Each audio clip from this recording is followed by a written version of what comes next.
শুভ সকাল বন্ধুরা। তো পটল ভাজা খেয়েছি, পটল সিদ্ধ খেয়েছি, পটলের তরকারি খেয়েছি, পটল পোস্ত খেয়েছি। তো আজকে আমি একটা পটলেরই নতুন একটা রেসিপি দেখাবো।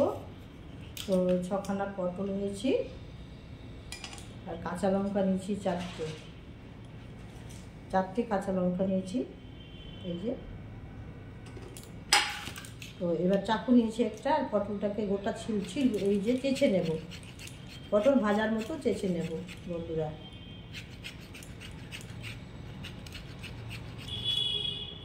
গোটা পটল ভাজা করব, তার জন্য গোটা পটলকে চেঁচে নিচ্ছি, ছিঁড়বো না, পোস্ত দিয়ে ভাজা করব। তো বন্ধুরা চাচা হয়ে গেল, এই যে চাচা হয়ে গেল। এবার দু সাইডটা কেটে নেব, চাকু দিয়েই কাটবো। কেটে নিলাম, আর মাঝখানটা একটু ফাঁক করে দেব লবণ ঢোকার জন্য। এই যে দু সাইডটা ফাঁক করে নিলাম, এই যে বন্ধুরা। আবারও একটা এইভাবে করে নেব,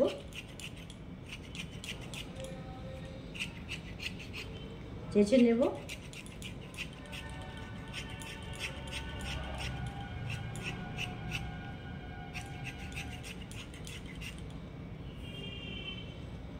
দু সাইডটা কেটে নিলাম,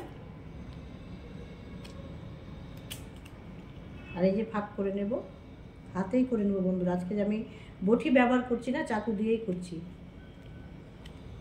এই যে ফাঁক করে নিলাম।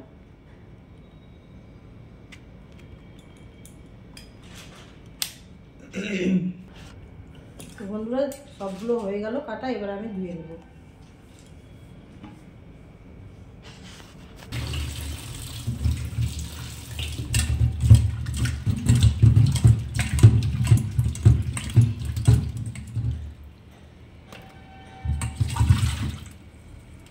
ভালো করে ধুয়ে নিলাম বন্ধুরা।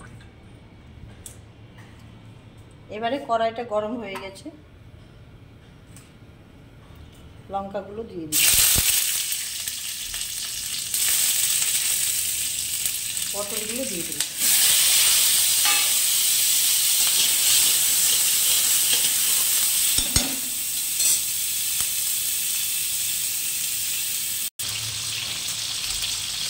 আন্দাজ মতো লবণ দিয়ে দিলাম, আন্দাজ মতো হলুদ দিয়ে দিলাম।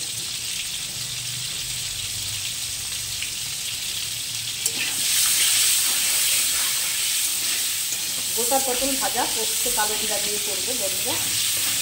সঙ্গে 4টা কাঁচা লঙ্কা দিয়ে দিলাম। আপনারা দেখুন আমি কী করে গোটা পটল ভাজা করছি। এবার আমি একটু ঢেকে দেবো।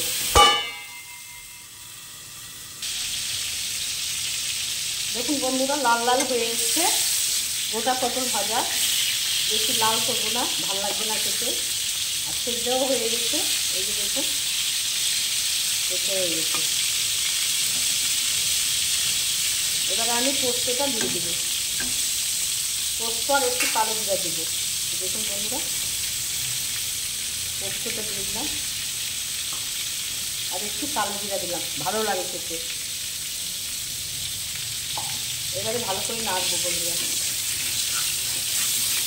গোটা পটল ভাজা পোস্ত ও কালো জিরে দিয়ে আর কাঁচা লঙ্কা দিয়ে খুব সহজে রান্না এটা।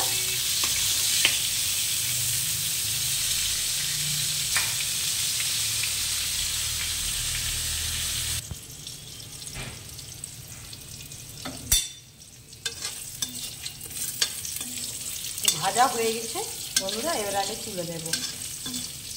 দেখুন কি সুন্দর দারুণ বন্ধুরা, দেখুন আপনারাও এভাবে খাবেন, খুব ভালো লাগবে। একই রকম পটল ভাজা খেতে ভালো লাগে না? পোস্ত দিয়ে আর কালো জিরে দিয়ে ভাজলাম, সব তুলে নিলাম বন্ধুরা।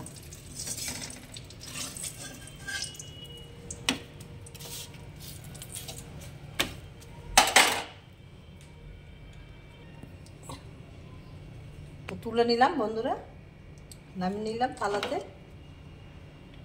তো বন্ধুরা কেমন লাগলো গোটা পটল ভাজা?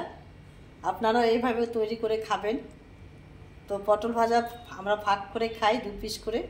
আজকে আমি গোটা পটল তৈরি করে দেখালাম পোস্ত ও কালো জিরে আর কাঁচা লঙ্কা দিয়ে। দেখুন বন্ধুরা কত সুন্দর হয়েছে। যদি ভালো লাগে খেতে আপনারা তৈরি করে খাবেন। যদি ভালো লাগে তাহলে কাকিমাকে একটা লাইক কমেন্ট শেয়ার অবশ্যই করবেন, সাবস্ক্রাইবও করবেন বন্ধুরা। করবেন বন্ধুরা, পাশে থাকেন, উপকার করা তো ভালো। বন্ধুরা আমাকে যদি কেউ বলে যে একটা উপকার করে দেন, আমার সমর্থ মতো আমি অবশ্যই করি। তো আমি একটু অন্যরকম বন্ধুরা, আমার খাওয়ারও অভাব নেই, পড়ারও অভাব নয়, ঠাকুর দয়াতে আমার উদ্দেশ্যটা আলাদা আছে। তো আমি যদি আর বলবো না, যেদিন আমার সময় হবে আমি ঠিক বলে বোঝাবো বন্ধুরা। তো দেখুন, এই বলে আমি ভিডিওটা শেষ করলাম।